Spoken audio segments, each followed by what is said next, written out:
ហើយ បងប្អូនបើកមើលនៅក្នុងកធុននេះក៏ច្រើនហើយឡើងពេញហើយមកកធុននេះបងប្អូនដឹងស្រាប់ហើយវា2-300ក្រាមមិនដឹងមិនហ៎បងប្អូនបាទព្រោះដោយសារយើងនេះចឹងមើលច្រើនណាហើយហ្នឹងខ្ញុំមិនមកកាត់អស់ព្រោះនៅសល់2គីឡូទៀតសាច់2គីឡូសាច់ទៀតវាច្រើនណាយើងប្រកាត់វារាប់រយរាប់ពាន់ធុង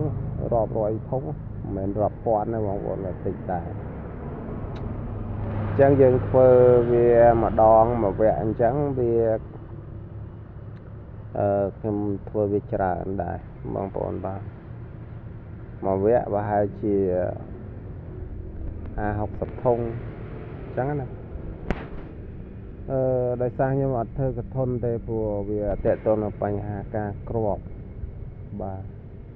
ការគ្រាប់ហ្នឹងវាអត់ទៅបានល្អបាទអញ្ចឹងយើងធ្វើបែបនេះវាល្អប្រសើរជាងអាការថែទាំអាការគ្រាប់អាការមើលថែអីវាស្រួលជាងធុងពេត្រូបាទ